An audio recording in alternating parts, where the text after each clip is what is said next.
I'd like to call the Business Affairs meeting to order. At this time, I will turn the meeting over to Mr. Steffi, our Director of Business Affairs. Thank you, Ms. Rivera. We have a relatively short agenda, a lot of repeat items that we handle each and every year. Appointment of the treasurer, which would be myself. Appointment of the school board secretary, which would be Ms. Harder. The treasurer is a 1-year appointment. The board secretary is a 4-year appointment. Approval of the bonds for the treasurer and for the board secretary. Any questions on those first 3 items? Hearing none. The next one is the Bucks County Technical High School budget. Last year's budget was approximately $4.7 million. This year's budget is, our share was approximately 4.7. The total budget for the technical high school is a little over $30 million. Our share last year was $4.73 million. This year, our share is $4,575,000, approximately $160,000 reduction. Any questions on the approval of the technical high school budget? Next item is an item that we approve every year, is our participation in joint purchasing programs. Any questions on this? Okay, hearing none. The next item is we've developed a bid spec for replacement of school vans. A few years ago, we replaced approximately 33 of our 71 school buses. We're proposing to replace 20 of our student vans. I met with Ms. Walters and Mr. Mazzarella. We have vans that date back until the late 90s. We're proposing to replace all the vans that date back to like 97, 98, I think up till 2005, 2006. Each one of these vans has over 150,000 miles. We're starting to spend more money on these.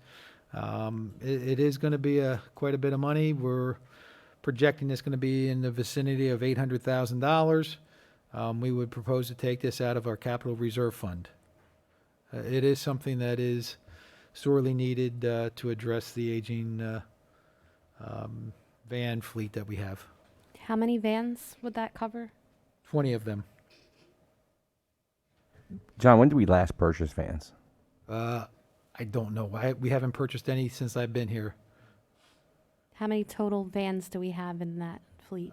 We have well over, I think 37, 38 vans. And majority of our fleet is very old. Now, how many are we looking at doing? 20. So over half. Over half. It's been quite some time since the district has replaced any vans. And like I said, every one of the ones that we're replacing is on average 16, 17 years old. And every one of them is in excess of 150,000 miles. Some of them are 250,000 miles on some of these vans. All right, well, here's the next question. 20 at a shot is a large amount. Have we looked at going into an actual replacement process where we do 10 every 2 years, so it's not $800,000 at one pop for 20 vans? That cost can be absorbed over time as opposed to lumping it together. Do we have something like that in the pipeline? There's 2 schools of thought on that. That's something we can certainly discuss and implement. One of the things when we purchased the number of buses that we purchased, just for leverage purposes, when you buy in such bulk, when you buy 30-some vans, we got a much better price per vehicle purchasing 31 of them as opposed to purchasing several per year. But yeah, we can look at, now that our finances are in much better condition, we can look at implementing a replacement cycle, so to speak, instead of purchasing 20 at one time, maybe just do 3 or 4 per year. Well, in lieu of a replacement cycle, are we earmarking funds to go into an account to save just for that replacement? Then if we want to have that leverage of multiple van purchases or bus purchases, are we earmarking funds in a account to save, so it's already there. So instead of replacing every 5 years, we have money going into an account, so when we do this lump payment, it's already there. Again, we haven't been doing that because up until a couple years ago, we were drawing on fund balance. And our capital reserve fund was quite low. It was below $1 million. With the infusion of the money that we got from the Armstrong sale, I mean, that's basically the reason why we're looking at getting these vans now. But yeah, I mean, we've been adding the fund balance over each and every year over the last 3 years. Maybe that's a good point. Maybe we want to start looking at transferring several $100,000 from our general fund over to our capital reserve fund to address our school buses. That's a great idea. Well, I'm just saying that because right now we're in a fairly good spot, per se, but we may not always be there. But if we're, I'll say saving for that when it comes, it's not a shock, not a sticker value. It's there, it's what it's for. It won't be, that kind of enormous expense. We've already planned for it. Okay, that's something we'll take a look at and maybe have some type of recommendation for next month's meeting as far as transferring money from our general fund balance over to our capital reserve fund and reserving it for school bus and school vans. So, thank you. Good idea.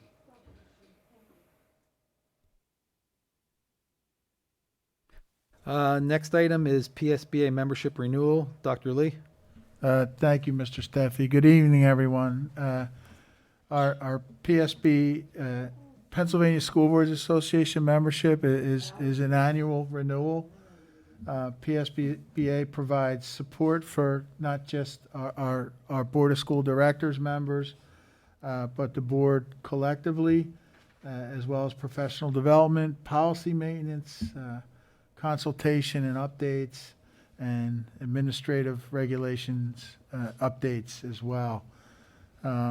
It is worth every penny, in my professional opinion. I know we take full advantage of our relationships and membership in PSBA. Any questions on that item? Hearing none, the next item is summer feeding program. We've attached the memo from Polly Welch, our food service coordinator, regarding to continue the summer feeding program at the sites listed. Federal government has extended the free meals for all of our students, and that's our plan is to continue that for breakfast and lunch for all families over the summer, and free breakfast and lunch for the 21-22 school year. Any questions on this? Glad to hear it. I'd just be curious to know how many students we're serving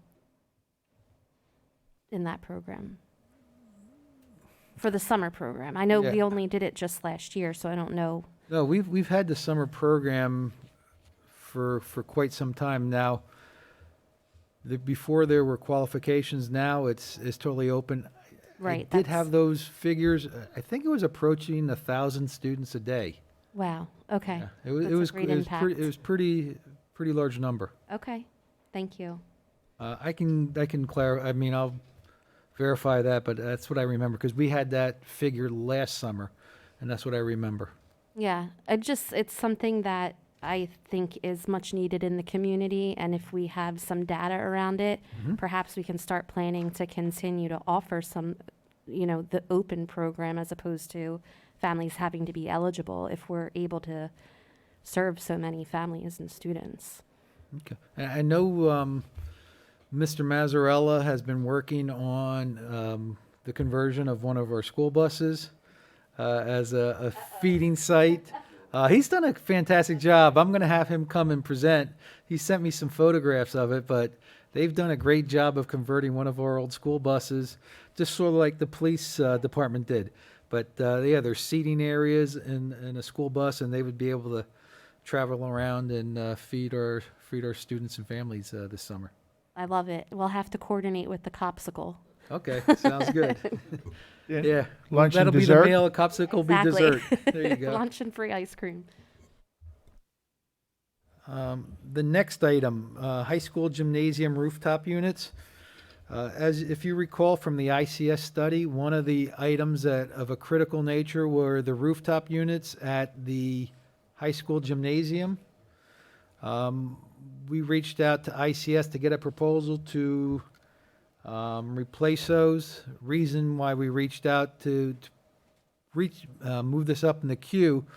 As we stated earlier, a lot of the stimulus money, one of the allowable expenses on that first tranche that came out back in January was for HVAC repairs. And we anticipate that that being an allowable expense and a lot of money being forwarded to a lot of school districts, townships and municipalities, there could be, I don't want to say a run, but a much higher demand for HVAC repairs with all that federal money going out to all these different local government units. So we asked for a proposal from ICS for that engineering work, getting those bid specs. When we received the proposal, we were a little surprised. I was a little surprised because it was very high. So we asked to get another proposal from another engineering firm, which we received. You have both of those proposals, one from ICS, one from SiteLogic. I just want to state we are very, very happy with ICS, the engineer that they have on staff who's doing the brunt of the work for the district. The reason we asked for the second proposal was due to the amount of the proposal for that design work. SiteLogic has done work in Bristol Township. That's post me. They did work after I left. And they did work in Neshaminy, but speaking to Mr. Bowman when he was a board member in Neshaminy, he said they were a very good company. And speaking to my successor in Bristol Township, they were very happy with them. That's why we reached out to them to get a proposal. So you can see there is a significant difference in the proposals. ICS is at $135,000, and SiteLogic is in the low 80s. That's where we're at. John, I got a couple questions. You want to go first, Steph, or? I have a question more about the stimulus and the money you were just talking about, a kind of a general question. So is your question about the proposals? All right, you should. But from what you're saying, the gist of what you're saying is you get what you pay for, so maybe we should go with a higher one? I wouldn't say that. I mean, like I said, we have a history with ICS. They've done great work. Well, the person that is in charge of handling all the projects for our district has done great work with ICS for us. SiteLogic, I've heard nothing but good things about them. I haven't worked with them before. They are significantly less as far as their proposal. The scope of work is identical. I talked to the gentleman from ICS.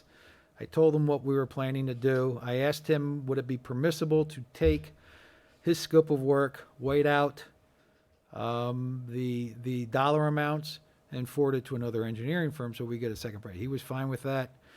So the scope of work is identical between SiteLogic and ICS. So, John, I just want to tap into that. So SiteLogic gave a quote based on paperwork. Have they been on site to actually look at it and see it firsthand? And, you know, it's easy to look at something on paper and throw some numbers together. Until you actually get on site and look at something, it could potentially change it drastically. So we could look at this price and, yeah, it's significantly different, but then sit here in months and months of change orders. ICS has been on site, been working with this, and I'm not here speaking for either group, right? ICS has been involved, so they know. So their price potentially could be based on what they've seen and their intimate knowledge of what's going on. So until SiteLogic gets out here and takes a look, I would be very, very nervous to accept this as what, as the be-all, end-all. So if Site Logic really wants to do something, maybe they should come on site and see it, instead of just taking ICS's proposal and throwing some numbers at it. No, I agree with you. I would, and that's partly my fault because when I got the ICS proposal, I was planning to present this. I wanted to get a proposal in front of the board as soon as possible, just due to the fact that I think HVAC work is going to start ramping up in the near future, and the prices are going to go up. So I thought the sooner we get out front of this, the better it was going to be for the district. So when I forwarded that to Site Logic, I did not give them a whole lot of time to get a proposal back. But I would agree with you that if it's something that the board wants to consider, we would invite Site Logic out here and have them review it and see if their numbers still hold true. Right. I mean, I'm just saying, I would hold more weight and trust to ICS's numbers because they've been involved and the team there has done excellent work for us and has always been straight. I agree. I couldn't, I speak very highly of Barry Carl. He's been great for us. So for me, these numbers look great, but until they get here and take a look at it, I just can't hold it to be this 100% actual. Can I ask a general question? Can you explain a little bit what you're talking about with regard to the grants and the availability of monies? Because I have some other thoughts. So we've gotten, in the last 5 months, we've gotten 2 grant awards for ESSER money, one for 11 million and one for over 5 million. And they both have different allowable costs, so to speak.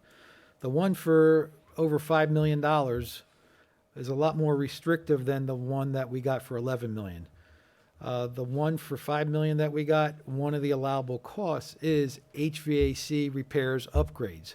The thought was COVID is much more contagious indoors, so you want to have a properly functioning HVAC system. Like that- proper air filtration? Proper air filtration, airflow, exchange of things. air. So a lot of money is pumped into Okay. all these schools, municipalities, and one of the allowable costs is HVAC. Okay. So people are gonna, when they see that, they're gonna start spending money, and I think a lot of your HVAC contractors are gonna become a lot more busy, and that drives prices up. So we Okay. thought we'd get ahead of the curve. As soon as we saw that, we contacted ICS, asked for the proposal. They got the proposal.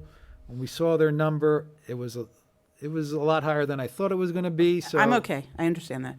Of that 5 million, is there only a portion that can be used for HVAC or some limit on it? No, I mean, I'll be honest, I mean, we're proposing to use that 5 million for IDEA purposes. We're proposing to take But out we of our can capital- use it for You HVAC. can use it for Okay. HVAC. We're not proposing to use that for HVAC. All right, well, maybe we should.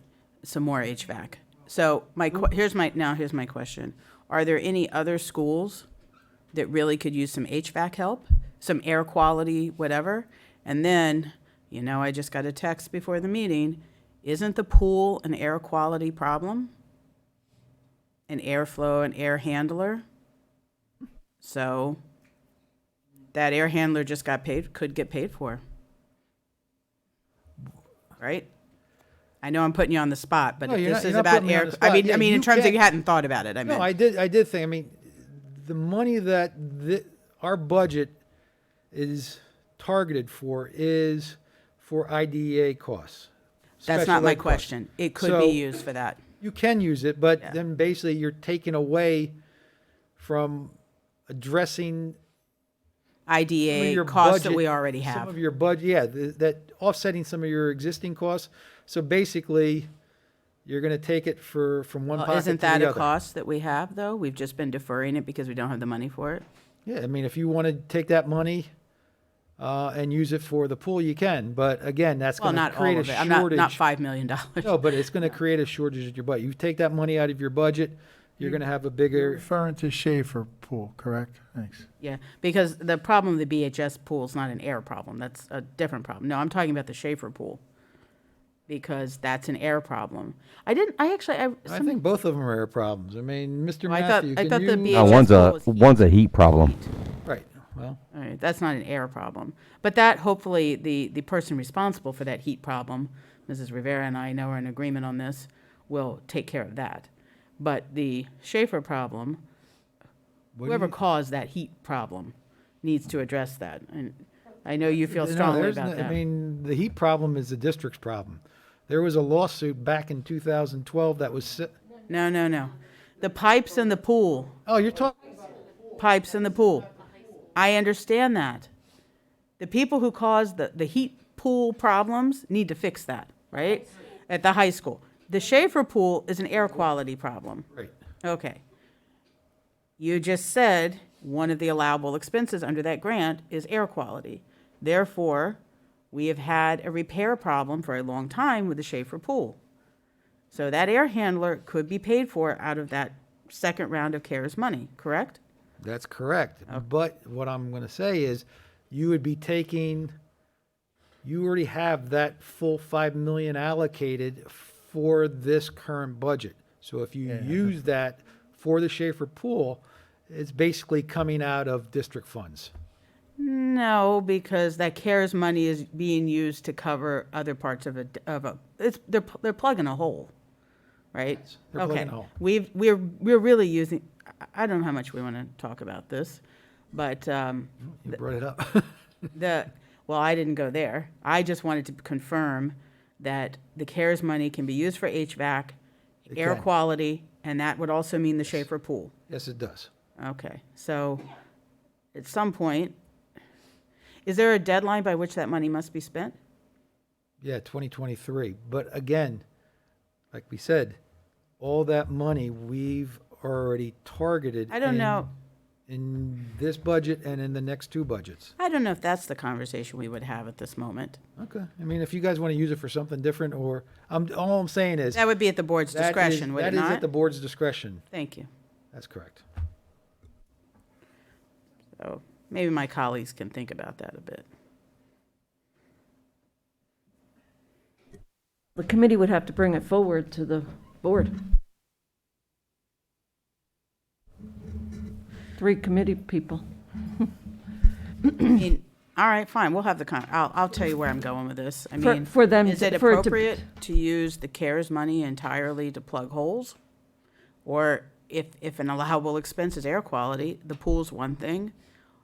I don't know what else goes on at Schaefer, but during public comment, during COVID, we heard a lot of people comment about the air quality at Schaefer generally. So I think around the district, and I don't know our facilities folks, are there other air quality concerns around the district that we really should look at, and not only use the CARES money to plug our holes? I mean, really, that money was kind of intended for something else. I know it's permissible to use it the way we're using it. We're not doing anything impermissible, but maybe we really do want to look at the air quality around the district. I don't know what other buildings have any issues, Hey, if John- any. I don't John, know. can you just correct me if I'm wrong? In reference to Stephanie's plugging holes. So part of the federal grant money that we're using to the so-called plug our holes is what we're using to try to offset and not have a tax increase this year. That if we didn't do that and we had to we redirected funds, we'd have to go into our budget, which would more than likely require us to have a tax increase to plug those holes. I can answer that. It's incorrect because we're already drawing down. I know, but I actually asked John. all right, and then I'll give you the different answer. Go ahead. Yeah, I mean, it's that money, if you redirect it, it's either going to draw down your fund balance more, or if you could, if you don't want to draw down your fund balance more, then you would raise your taxes, yes. So those are those are the two obvious answers. I didn't say we should sit here and raise taxes over it, but we're already drawing down from fund balance. It would be, if our buildings need air quality help, then we need to attend to it. Correct. If our buildings needed air quality help, we should attend to it. The pool right now is part of one of the optimization things. And even if we did it, we're 6 months out. So talking about fixing the pool is giving false hope to the community thinking that, oh, we're going to do it right away and they're going to get it in a month. So we're like 6 months away, even if we did that. Let me clarify my point, if anybody who's listening to me, right? There's not going to be any summer swim programs, even if we approved it today, all right? That's not going to happen. We went over that at the last business meeting. That's very clear because of the amount of time that would be required. Absolutely not. It would be for going forward to have 2 pools, which I think is a benefit to the entire community. Because even when you have just the one pool, not everybody can get in there, if community members who would like it. There's just not enough rotation time. But, gentlemen, Mr. Matthew, Mr. Fanini, Mr. Frankhauser, did we actually have an air quality report? I think there was there not? Yeah, let me, Okay. I'm going to make a comment, and then Robin, you can step in here for a minute. I believe we had Schaefer and the high school tested by Eagle. Both schools came back with a clear record. As a matter of fact, the inspector or air quality tester had made a comment about the Ben Salem High School that he's never seen results this good before in all his years of testing. So okay, well, I'm glad to hear that, but I thought the problem with running the pool was that it was stated at the last meeting that it was causing an air quality problem. Maybe somebody could clarify that for me. Yeah, the unit on the roof of the pool, dehumidification unit, is shot. Okay, it can't be repaired, it's gotta be replaced. Okay, we never checked the pool space. We've checked some rooms in the hallway in Schaefer near the pool, and we had some work done at the high school. Now, just to go a bit further, the other day we had the pool architect in looking at the high school pool, helping us with that project, which we'll report on a little bit later. I asked him that question about putting a fan, like one of the residents had asked, putting a fan in the doorway. He said, absolutely not. That's not going to help you at all. No, I understand why that wouldn't, but that's not my question. My question is, it was presented that running the pool causes an air quality problem. Is that only inside the pool area that it causes this problem? Yes, it would, because the humidity is not being moved out like that unit would do for us. And that causes a problem because it causes a whole lot of problems. There's condensation on the walls, on some insulation, and it causes mold. Okay. So without that unit running, we really should not open that pool. Okay. I thought, and I understand that as well. That's the reason I'm discussing the repair of it. But I thought maybe it was last year, pre-COVID, that there was discussion that the pool was causing an air quality problem in the rest of the school. I think that was a question. I think we had rooms tested in that hallway, and it came back okay. Okay, and that's the report you're referring to, Mr. Matthew? So that handler was only causing problems with inside the pool area, behind closed doors, as it were. Okay, so that answers that problem. And we don't have any other buildings that have air quality issues? Schaefer's good, BHS were tested, we're good everywhere else? Not that we're aware of. Okay, and this repair to the high school is not about air quality, it's just something else that needs to be done? That's correct. This Okay. is a mechanical leakage issue, installation issue, et cetera. Okay, so, all right, so this would be strictly for the pool. It could come under this category if the board were so inclined. And it would require an additional drawdown from fund balance because we're plugging holes. Subtract the amount, whatever amount for this, because it's not going to IDEA. Sorry, I couldn't think of it. The board is in charge. I mean, if you guys want to fix the pool, that's entirely up to you. But as far as the ESSER money, you're basically taking money out of the school district, the way we have it allocated now, to pay for that. So Right, it would have to basically come taken from the out of your fund fund balance. Yes. But I just wanted to be clear that there's no suggestion that I was saying we need to raise taxes about It's this. going to require one or the other. Let's just be clear with that also. Oh, well, It's a going to lot of require this- one or the other. A lot of this could require one or the other. Some of these positions we all just voted on as well, but, well, not the actual positions, but the concept of the cost of the positions. Keep in And mind, was that shaking your head, yes, Dr. Lee? That those also require money? That's what I asked last night. Where's the money coming from for all these positions? Everybody wanted to, Right, and it's going to let's come do this, from- let's do that. That was the question I asked. Where's the money coming from? And it's going to be a Oh. fund balance I have drawdown. a question. Do we know how much it would cost to replace that rooftop unit for the pool? Before you guys were on the board, we had At estimates, Schaefer. we had people come in. At that point, it was approximately $250,000. Okay, thank you. Keep in mind too, with the pool, I'm not a pool architect, but in my opinion, if you're gonna open the pool back up, it's gotta be regrouted also. We have a lot of grouting problem in there. So you're talking the rooftop unit plus grouting. Is that the Schaefer pool? Oh, okay.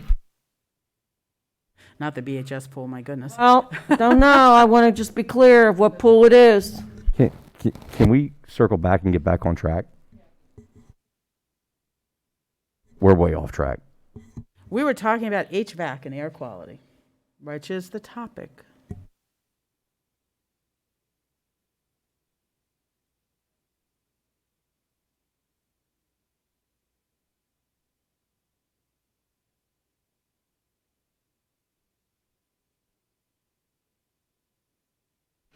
Eric's right. Site Logic was Reynolds, right? Yes. Stephanie needs to say that again.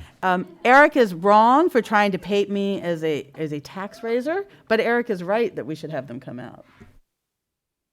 Yeah, I mean, let them come out and look at it. Because, huh? They definitely got to come out. Yeah, I don't We want, can't sign off on one or the ICS has to other. come out too, both of them. they were ICS out. has been out. They were out. ICS ICS, has been intimately involved in this.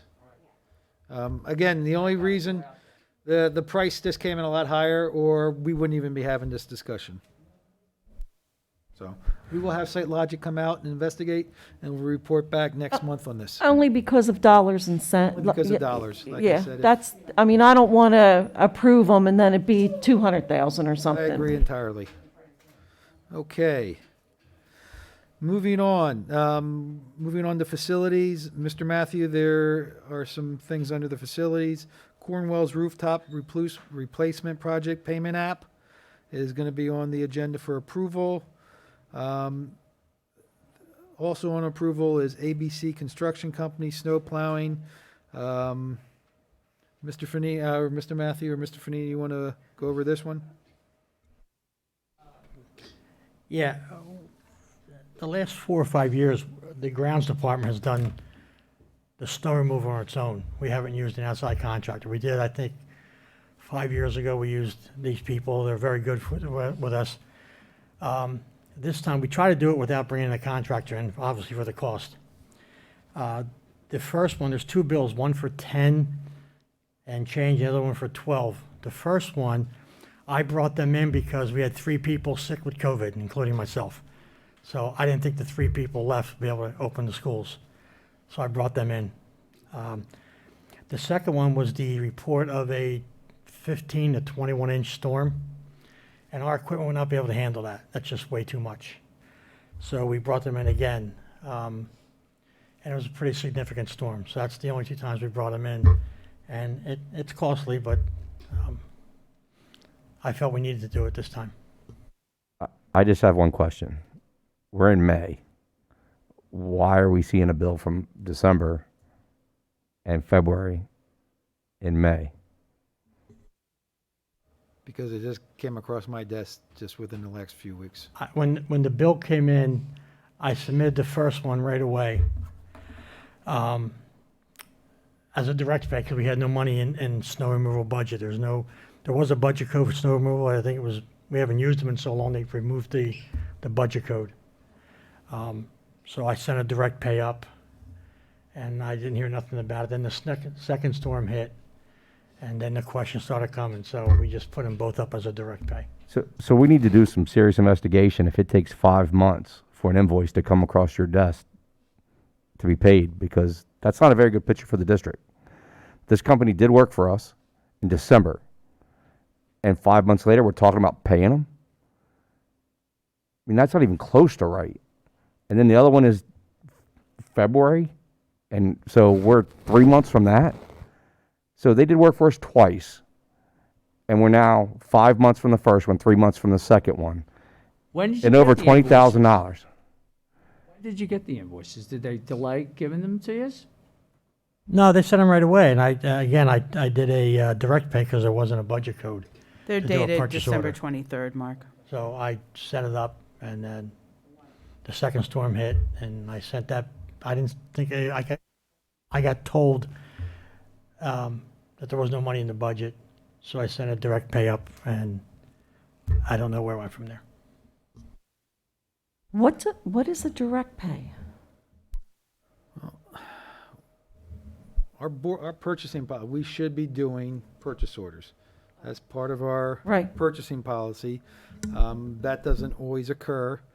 So when there is no purchase order, there is a direct pay form, where person who's put in the request attaches the invoice, puts the account code on, and sends it up to our accounts payable. And then it's reviewed, and it eventually gets to my desk, and I sign off on it. Again, when I receive these, they're over the amount in our policy, so it was brought to this committee this month. I'm just having a hard time with the 5 months. So, And we don't timestamp these or nothing to know when they actually got received and sent up, so we have a better picture, because, all right, it's not that like the USPS is stellar right now, so there is some delay, but I'm just having a hard time with this 5 months. Well, it sounds like there wasn't a delay. They just, Well, what you just said, we just didn't have money? And No, so, no, it has nothing to do with, we've had money.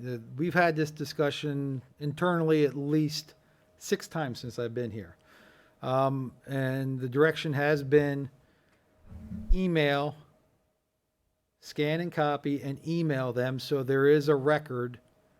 So I don't hear, well, I sent it, I didn't receive it. I said, email everything. So that way I can address if something isn't getting somewhere on a timely basis.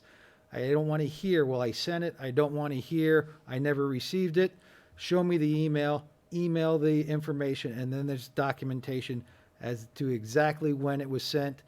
Person didn't process it and they received it, then I can address it. Or if it wasn't sent, everything's supposed to be emailed.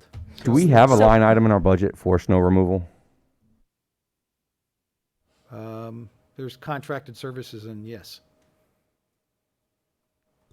so I have a question. When you say you're supposed to be doing purchase orders, are they supposed to call for a purchase order? No, our system in eFinance has a module where if someone wants to purchase something, they go into, there's a form, it's a requisition form. They put in a description as to exactly what they want to purchase. It's for budgetary control. They put in what it is, that whether it's a service or a supply, how many they want to purchase, what the unit price is, what the budget code is. Number one, it does not permit them to go through if there's not adequate funds in there.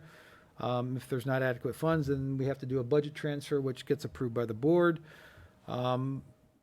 Then it goes through, we make sure that the requisition is coded properly. When I first got here, we used to have issues where people would code things not to the proper item, but where they had money. So we make sure it's coded in accordance with the state accounting manual. It goes to our purchasing clerk, Lisa. She reviews it, makes sure it's coded, makes sure if it's over a certain dollar amount, it either is on state contract or it's gone through and has been board approved. She approves it, and then it goes to me, and I review it. I get them in my queue. I approve those every day that I'm here.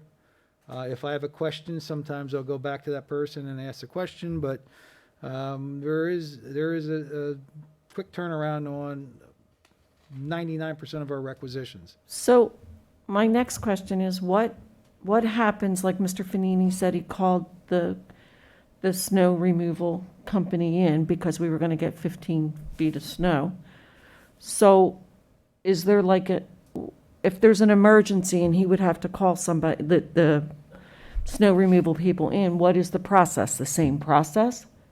Like it, Well, in a situation like this, I mean, in a dollar amount like this, what I would normally do is if there's the potential to have a large dollar amount cost, we should, and this where a purchasing agent would help.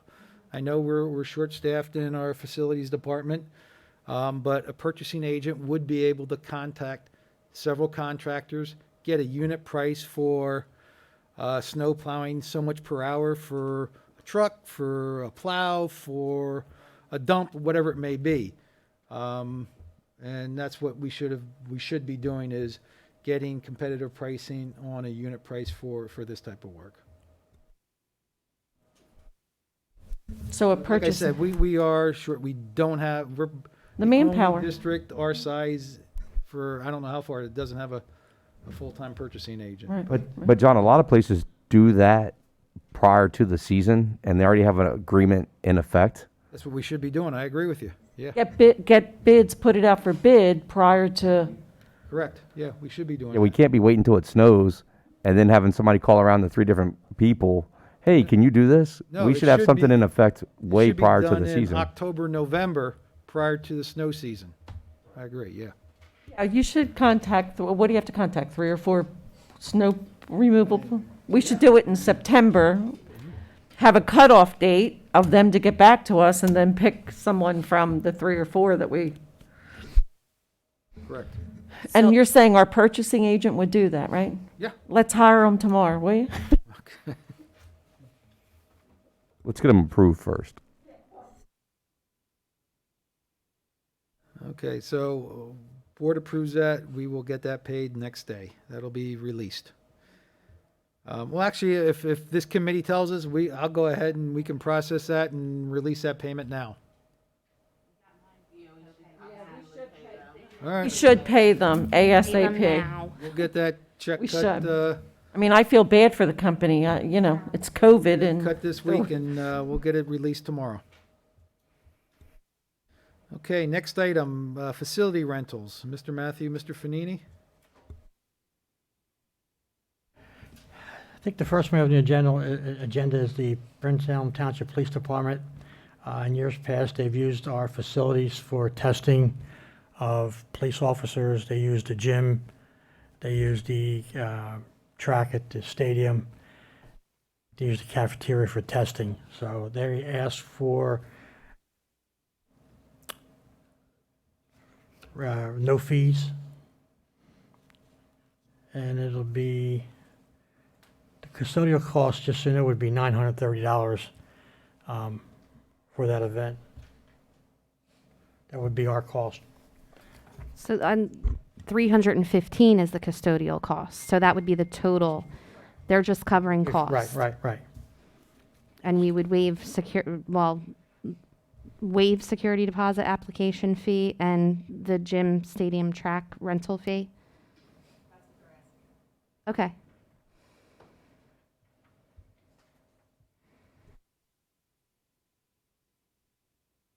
Is the track ready for this? Are they going to be using the track? Yeah, they're just running and timing stuff, so Right. I don't think it's anything. It's the physical There's test. no damage to I the know, track. but Yeah. it's ready to go. We're good. When are, Well, the when track does hasn't been done repair- yet. And 6th. I know, but when does the track repair start? I assume not until after June 17th? Correct. Okay. All right. Thank This you. is, you're fine.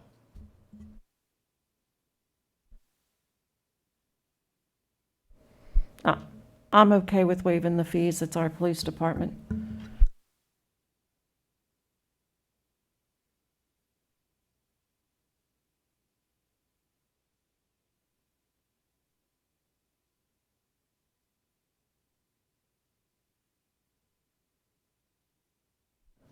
Believe the next one is for the high school band fundraiser. They've done this the last couple of years, minus COVID, for a mattress sale. And it's just, we brought it to the board because there's custodial costs. It's a weekend thing.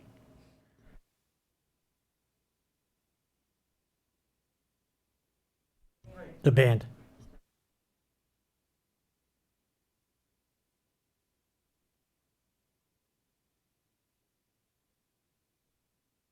Well, it's the school club doing it, so. I mean, we were just directed, anytime there's a custodial cost, to bring it before this board for their approval. If it were during the week, it wouldn't even be an issue.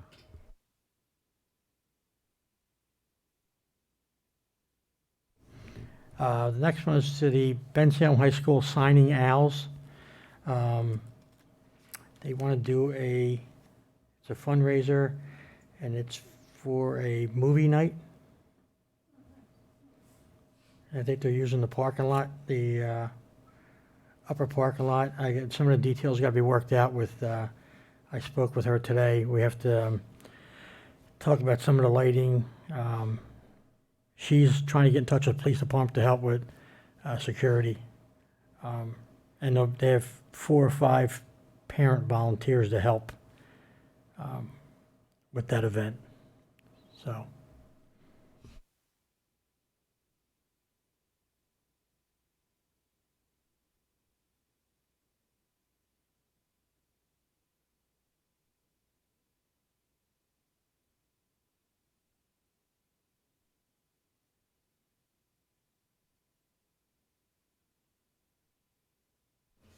Just to answer one of the questions, we are able to turn the lights off, so we can accommodate that.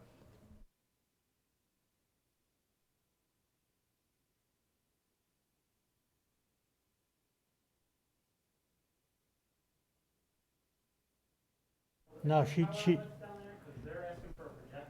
no, she told me it's the upper lot, John. The upper lot, they're doing construction, they put an outlet up the top of the steps.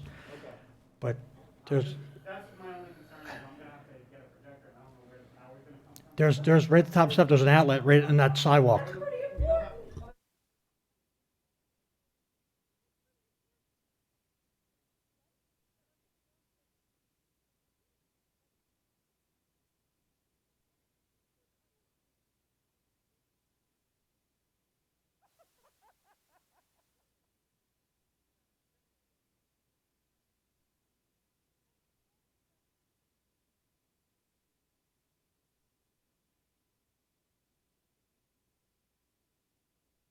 Okay, there's another rental came in for, who's it for, Lise? Yeah, the class of 2022, they want to run a movie night in the stadium. They have a company come in to set that up. We just got the rental form. Yeah, it's for Friday. So, That's this Friday. there's no overtime involved, so it's really, we just want to let you guys that came in late, so we're good to go.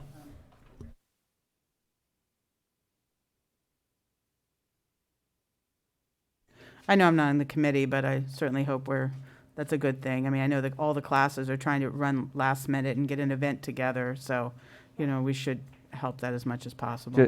Just Agreed. one question on that, John. The steps project, is that gonna be any issue with them being in the stadium? No, we're gonna bring them through the gate by the flagpole. They'll come in through there. We've already discussed it with them. And we got it secured? I'm good with it. Absolutely.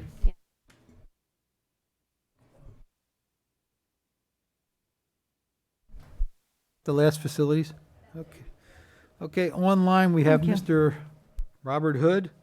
In Mr. Incolingo's absence, he is going to just give a brief explanation on the purchase of the MacBook Air laptops for $191,750. Hello, everybody. Good evening. So currently this year, this summer, we're looking to refresh the teacher devices. There's 155 teachers at the high school. This is a refresh that happens in the different schools each year. Last year we did the middle schools, both middle schools. This year there's more teachers. So like I said, 155, plus we have a buffer of an additional 15. Initially in the budget, I think it was budgeted for 170,000, but there was the older model, and it didn't factor for the extra amount of teachers compared to the last year's purchase. The devices that we'll be refreshing are currently at end of life. We typically try to get 5 years out of each device.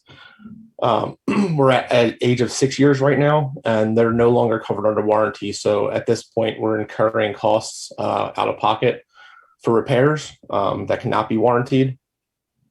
The new devices will have a 1 year Apple warranty, and then we will also be purchasing an extended warranty that has no incident cost, which will extend the warranty for the device to a full 5 years. So these devices will be covered for the life of the device as a primary instructional device.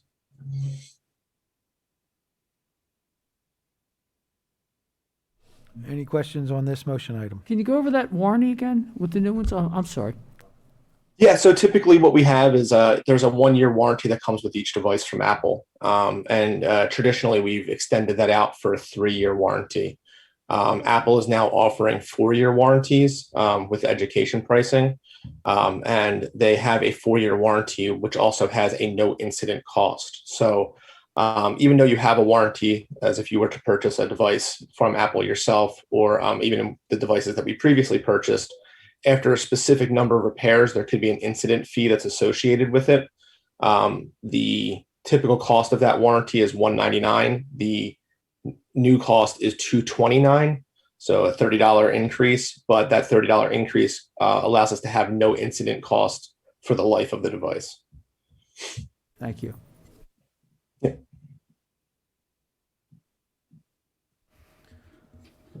Okay, no questions on that motion item.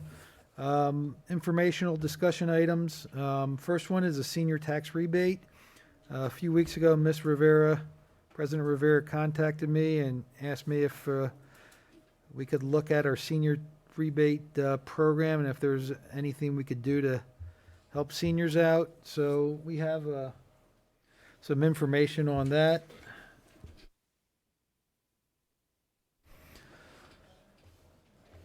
So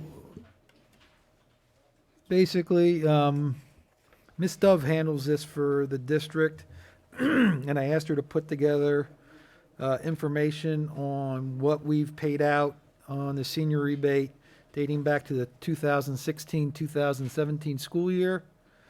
You can see back in 2016-2017, 140 seniors availed themselves of that program to get $70,404 in rebates. In 17-18, there were 102 senior citizens, and the total amount was $48,600. 18-19, we're at 131 seniors at $62,000. 19-20, 94 seniors at $46,000. And so far, 2021, we're at 58 and at $28,900. That number will go up, but that's where we are when we had looked at this. And I apologize, but you can see right now our senior rebate is a tiered system. And on the left-hand side, that $0 to $6,999, that is the income level. So any senior who earns between $0 and $7,000, they get a $750 rebate. And back in 16-17, we had 18 seniors who earned in that category. And you can see just going down, 7,000 to 7,999, 8,000 to 899, and so forth, all the way down to $19,500 to $19,999. And the number right beside that is the corresponding rebate amount. The number beside that is the number of seniors that were in that category for the year. So if you look at the $0 to $6,999, they received $750. We had 18 seniors that we paid out $13,500, reduced their tax bill by. And you can see that in each subsequent year. Any questions on this so far? So going down, this is just my own idea based on Ms. Rivera wanting to increase this amount for our seniors. So instead of having this, I don't know, 15 or 20 tiered level of income, I broke it down to $0 to $14,999, then $15,000 to $17,500, and $17,500 to $20,000. That if we were to give a $750 rebate or a $900 rebate, and you can see over in 18-19 what that would mean. I know it's a little confusing. So if you see we had 99 people. You can see if you go to 1819, that middle column, go down, you can see there were 131 people that we had rebates for. 99 of them were in that $0 to $15,000 income level. If we would give all 99 of them $750 instead of that tiered amount, it would cost the district $74,250. We had 22 seniors in that $15,000 to $17,500 tier. That would cost $11,000, and we had 10 seniors in the $17,500 to $20,000 range. So the differential would be $23,505 more to our seniors. So that year in 1819, we paid out or reduced taxes by $64,000. Under this scenario, we would rebate $87,750. So there would be $23,000 reduction for our seniors that year. I looked at increasing the rebate amount from $750 to $900, and then from the $500 to $600, and the $250 to $300. And you can see if we were to change that, that $74,000 would now be $89,000. That $11,000 would be $13,000. The $2,500 would be $3,000, and the total amount rebated that year would be $105,000, and the differential would be an additional $34,000 to seniors in the tax reduction. So it's not a material amount in our budget. I think it's something that could be done to assist very low-income seniors. It's entirely up to the discretion of the board whether you want to look at the senior rebate, and it would only address those seniors earning $20,000 or less. Where do those additional funds come from? That would come from the district reserves. I mean, yeah.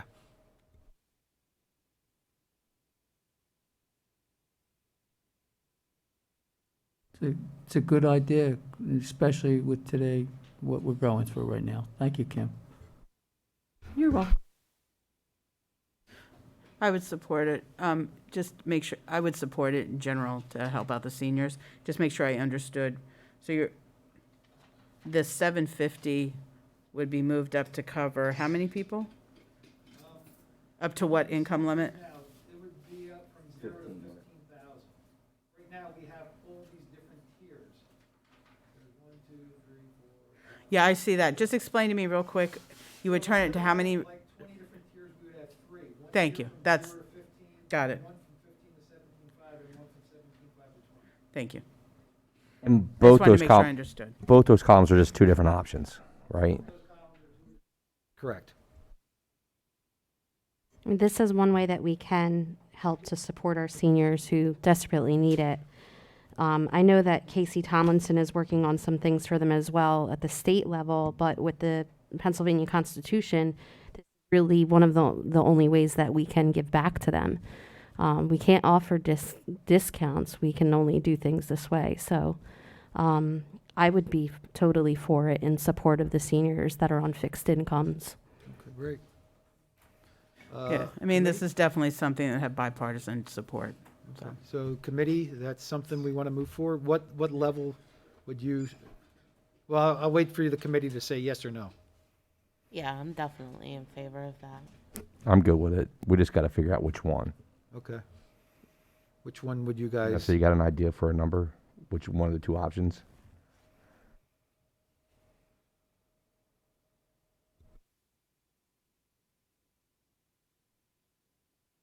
So, John, let me just clarify this, right? The 750, if we went with the 750 option, in the 1 year, we would only, like, to compare it, if it was 750, it's only going to increase it like 11,000 in that one category, right? Is that how I'm seeing this? That's correct, yeah. And the 900 as a bulk would increase that one option by 15 That's correct. or 20, no, excuse me, 20, 25. Yeah, the 750 option, in summation, it increases it by 20, it goes from 64,000 to 87,000. So you're looking at about a $23,500 increase. If you go to the 900, 600, 300, you're going from that 64,000 to 105,000. That's a $34,000 increase.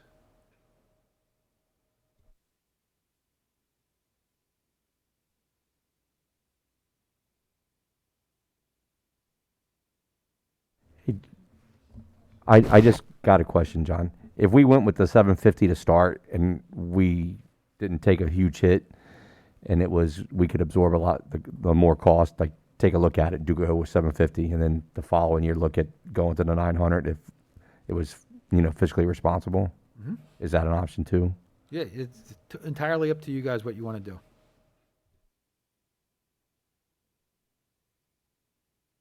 Can I please, I'm not on this committee, so I don't want to take up your time, but when I talk to our seniors, their taxes are killing them and they're driving them out of Ben Salem. So any little bit to them will help. And I don't think that it's a huge ask to go with the option 2, to start at 900, where you're allowing those people with the lowest income a higher rebate than the 750 to begin with. So I think that really should strongly be considered. I'm also not on this committee, but that never stops me from putting in my 2 cents. You've been laughing a lot recently, Dr. Lee. But I'm in agreement. I don't think it's a material difference to the district. And, we all talk about the concern for our seniors. And I would also be in favor of starting with a 900.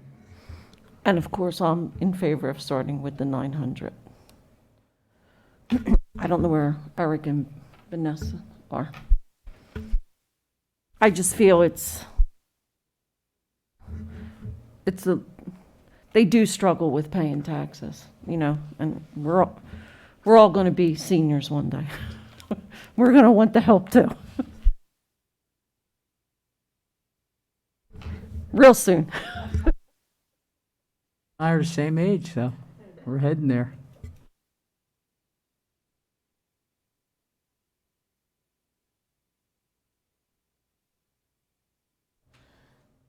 I would say it's reasonable to start at the 900. I guess I would like to see something more substantial on how to revisit this issue, to see if and when we do have the possibility to increase it, right? Because the thing about our seniors being on a fixed income, it's not like they're going to go out and get a job and be able to make up for the differential whenever the taxes keep increasing, because they will keep increasing. And I guess part of my concern is, as the taxes continue to rise, 900, the 900 amount now may seem good, but then what about in the future, right? So if we could, and I don't know what that looks like or how we would do that, but if we could put something in here around revisiting this issue every,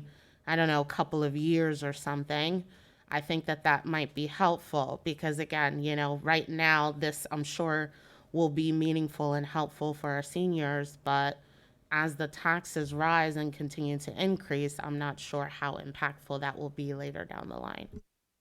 I agree with Vanessa. 900 is a good place to start, but I think that this should be something that's connected potentially with our budget, and increases to this, I would say more yearly than every 2 years. Yeah, I think we have to vote on it every year, right? So I don't think you can put in an automatic trigger, but One of the things that we could look at is the increase in Social Security. I mean, these are people that are receiving Social Security benefits. They're probably not getting pension. They're probably not getting other, any kind of retirement income. The maximum income level for this is $20,000 a year.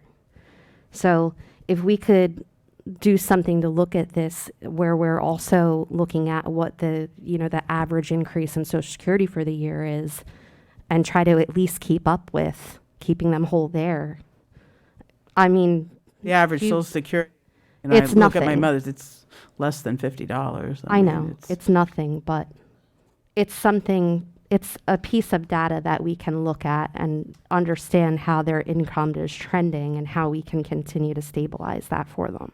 Is my Revisit it point. annually, that's all. Do you, I mean, if you would like, we could, if the board would like to put in some type of trigger that, like this year, we didn't increase taxes. But next year, if taxes go up 2%, you multiply those rebate amounts by 2%. So the 900 goes to 918, the 600 goes to 612. So it's So I don't know if we need to attach a number to it yet, but just a trigger to visit it and then make a Correct. decision on what we want to do with it at that point. Okay. I think, yeah, but I mean, It's he just attached Don the value. remembering to raise it each year, that's all. Sure, okay, we'll bring it forth next year Put then. yourself a to-do I note. mean, this is something we looked at several years ago, but for whatever reason, it was decided not to do anything, but Mr. Rivera asked to bring it up again, so that's why we brought it here. I just don't want to lock us solid into a number if we could do more. So I think just addressing it on a yearly basis is just probably the way it should go. And the trigger should be if we have to raise taxes, we address it. Very It's good. probably the trigger. Okay. I know Mr. Matthew and Mr. Fanini wanted to give an update on the high school pool. I know Mr. Fanini's been meeting with our consultant, providing a lot of information, meeting in person at the pool to go over everything, and so, go ahead. Yeah, last Friday we went with Mr. Ted Wallover, our consultant. I think Dr. Lee hooked us up with them from, you worked with him in the past. I think he'd be very helpful with the situation. He has some connections in the industry. We have some questions for the solicitor about this stuff, about material and about different type of boiler that should be used in the pool, but when we get more information on that, we'll give it to you. One of the problems is the filter. He's contacted Paddock, he knows the owner or the president, and so he's sending somebody out to look at the filter and see how damaged that is and what will be replaced. He's hooked us up with a pool heating company to get the proper heater going forward. He's talked with some of the contractors who installed the wrong material. So he's getting all that information together. He's getting a cost together for us. He's going away on vacation. I think he's leaving Friday for a week or week and a half, I think, out to Montana. So it'll be a little bit delayed, but he's trying to get us some information before he leaves. So I don't have a lot to give you with that, but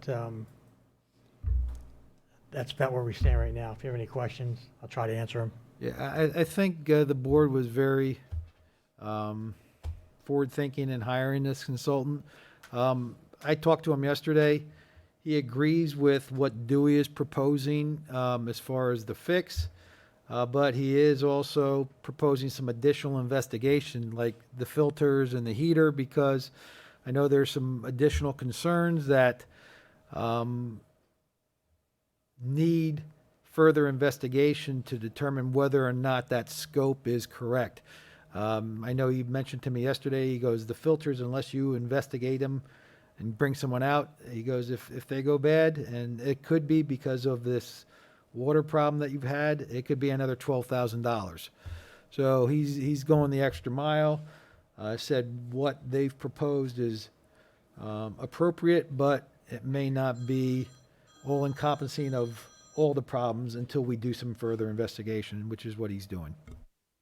Unfortunately, it's taking time, and the other issue I know is just lead time. Once we get this project going, the materials, there is a long lead time item on these things, so that's where we're at. I guess that's refreshing to have somebody actually working for us instead of what we had before the pool got damaged. So it's refreshing to know that they're being forward thinkers and thinking down the line to other potential problems that could have occurred based on the initial issue. So it's nice to hear that. Great. Very knowledgeable, and he's really been helpful on our side, for sure. But no one has agreed of who did wrong, right? I mean, the three, Well, The- from the my- I think contractors- they've all agreed that they all did something. And like we said to them the other day, well, it could have been this, could that. It wasn't us. Right. So you guys fight it out, but it wasn't us. Well, from talking to Steve Core, he's been in consultation with the parties, Dewey, the architect, and the mechanical contractor.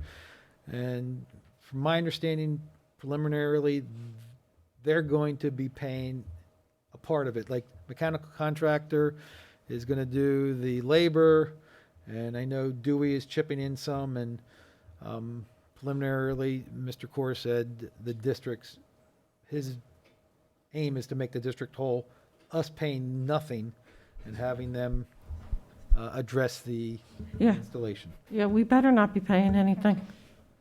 Well, that's for sure, but what's a target date? I Now don't- that there seems to be some movement, do we have a target date for Well, completion? We need these last couple items to tie everything up, and then Mr. Core is going to go back to those parties, the contractor, the architect, and Dewey, and then get them moving. If there's 1 ounce of, that we have to pay something, the night that all three of them better be before us. It's not our fault, and we better not pay a penny. Did they tell us at what point, whenever this gets resolved, how long is the repair process? Do we know that? I don't know if we put a time on that yet, but we're shooting for the start of the school year, but I don't know if that'll happen. Yeah. And I also, just on the repair issue, forgive my ignorance of these mechanical matters, but are these pipes are exposed, right? They're not in the ground? Okay. I thought so, I just wanted to confirm. So there's no digging involved? Okay. Any other questions? I on knew the- you could, Mr. Price, but I already said that you were right tonight, so that's enough for one night. And She's not going to give you too much credit. You Come know, on. Come on, Mr. Price. I'm going to Come take on. that and live with it for a little bit. Come on. I know. the last, we've provided again the capital reserve and bond fund reports for your information. And that completes our presentation for tonight. Are there any other questions? Yes, there was supposed to be, there is. When I was busy getting bounced back and forth between IA and business and whatnot, I should have asked the gentleman, I didn't think about it till just now, the tech department. There is supposed to be an order of some sort. The 10th and 11th grade Chromebooks are beyond end of life, okay? I don't know what they are.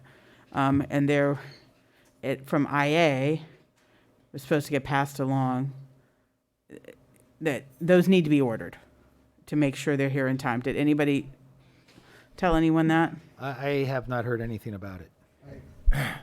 I was in a meeting with our IT department for a number of different reasons last week, and it was a topic of conversation. Right, but wouldn't it need to come here? It would.